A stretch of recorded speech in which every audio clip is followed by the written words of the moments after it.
सोनभद्र शक्तिनगर थाना अंतर्गत एनसीएल खड़िया परियोजना में कोयला परिवहन में लगे ट्रक ट्रेलरों के वाराणसी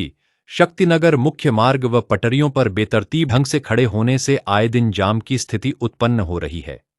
आलम यह है कि इन वाहनों के कारण छोटी बड़ी सड़क दुर्घटनाएं आए दिन होने के बावजूद जिम्मेदार इन पर कड़ी कार्रवाई करते नजर नहीं आते, जिस कारण ये सड़कों व पटरियों पर अनाधिकृत रूप से कब्जा किए रहते हैं,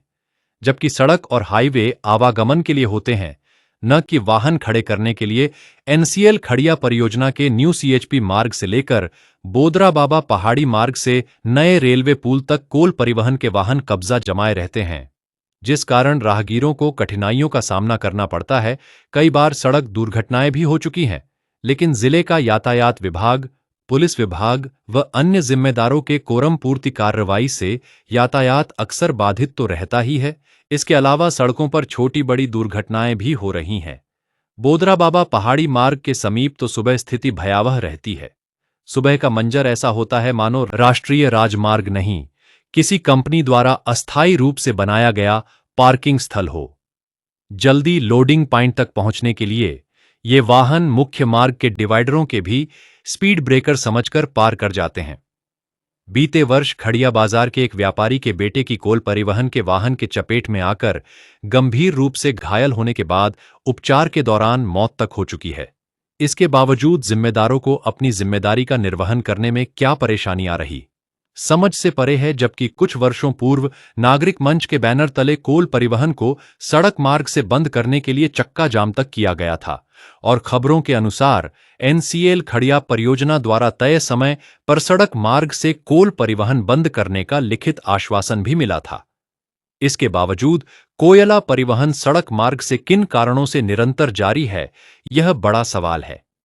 मुख्यमंत्री योगी आदित्यनाथ ने सड़क सुरक्षा और सुगम यातायात सुनिश्चित करने के लिए अधिकारियों को सख्त निर्देश दिए हैं कि सड़कों और पटरियों पर अवैध पार्किंग या अतिक्रमण बर्दाश्त नहीं किया जाएगा और उल्लंघन करने वालों पर पुलिस और नगर प्रशासन द्वारा कड़ी कार्रवाई की जाएगी।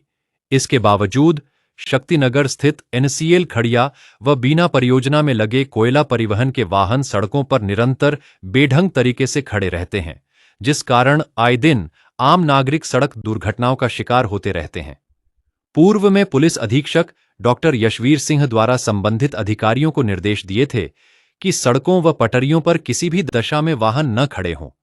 ऐसा पाए जाने पर वाहनों का चालान चालकों व परियोजना के जिम्मेदारों पर एफआईआर दर्ज करने के सख्त निर्देश दिए थे,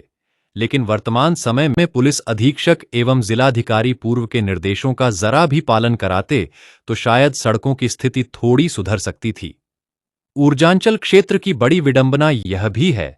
कि क्षेत्र की समस्याओं को लेकर जिलाधिकारी व पुलिस अधीक्षकों का दौरा न के बराबर होता है। मुख्यमंत्री का सख्त निर्देश है कि निरंतर अभियान चलाकर सड़कों व पटरियों से वाहनों को हटाया जाए, लेकिन सोनभद्र में जिले के जिम्मेदार मुख्यमंत्री के निर्देशों को भी ठेंगा दिखा रहे हैं। मुख्यमंत्री योगी आदित्यनाथ ने यातायात एवं सड़क सुरक्षा सुनिश्चित करने के लिए बीते दिनों लखनऊ में उच्च अधिकारियों संग बैठक की थी और बैठक में उन्होंने उच्च अधिकारियों को दिशा निर्देश दिए थे कि सड़कों एवं पटरियों पर किसी भी दशा में किसी भी प्रकार के कोई भी वाहन खड़े ना हो। वहीं सोनभद्र में यह देखने को मिलता है कि सड़कों एवं पटरियों पर लगातार निरंतर कोल परिवहन और राख परिवहन के वाहन सड़कों एवं पटरियों पर सुबह शाम या कोई भी समय हो वो पटरियों पर या सड़कों पर हमेशा इस तरह से खड़े देखते हुए पाए जाएंगे। वहीं इस समय हम सोनभद्र में शक्तिनगर क्षेत्र के एनसीएल खड़िया परियोजना के न्यू सीएचपी के समीप मौजूद हैं। यहाँ पर यहीं से जो है एनसीएल खड़िया परियोजना में कोल परिवहन के वाहन यहाँ से आप देख सकते हैं एंट्री करते हैं कोयला लोडिंग लेने के लिए। और ये स्थिति जो ये आप देख रहे हैं हमारे पीछे अगल बगल, इस तरह से वाहन प्रतिदिन यहाँ पर इस तरह से रात्रि में ये वाहन खड़े हो जाते हैं और सुबह जब तक इनको एनसीएल खड़िया के खदान क्षेत्र में जब तक इनकी एंट्री नहीं होती है तब तक ये वाहन इसी तरह सड़कों व पटरियों पर खड़े रहते हैं, जिस वजह से आम राहगीरों को काफ़ी समस्याओं का सामना करना पड़ता है। रूट डाइवर्जन करके गलत मार्ग से उन्हें जाना पड़ता है। आप देख सकते हैं वीडियो में कि ऐसा अक्सर देखने को मिलता है। और अभी तो स्कूल नहीं चल रहे हैं, अभी स्कूलों की छुट्टियां चल रही हैं,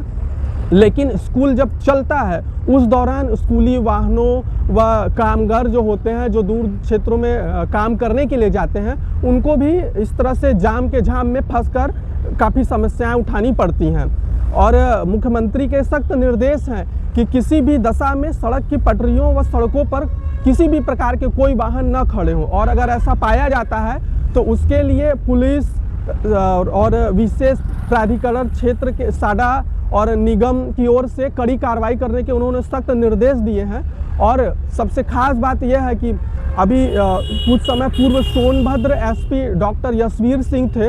उन्होंने सड़कों व पटरियों पर किसी भी दशा में अगर कोई भी वाहन खड़े हों कोल परिवहन या राह परिवहन के, तो उन्होंने कड़ी कार्रवाई के निर्देश दिए थे, चालान सहित कड़ी कार्रवाई। और जिन भी परियोजनाओं के समीप ये वाहन खड़े होते और उस परियोजना के महाप्रबंधक तक पर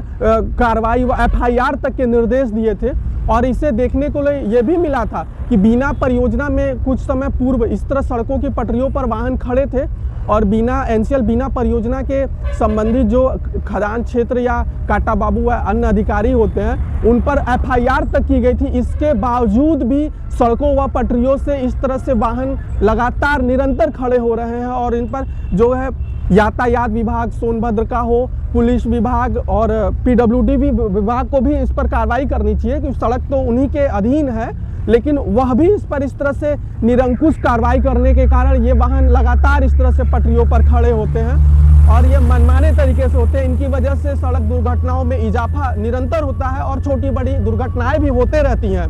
बीते वर्ष ही खड़िया बाजार के एक व्यवसायी हैं, उनके पुत्र की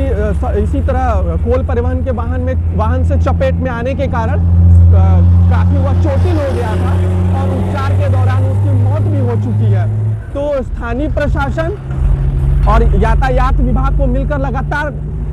अभियान चलाकर इस तरह से सड़कों व पटरियों से इन वाहनों को हटाना चाहिए, लेकिन ऐसा होता हुआ देखते हुए नहीं नजर आ रहा है। सोनभद्र से सतीश दुबे के साथ शत्रुघ्न कुमार, न्यूज़ पॉइंट।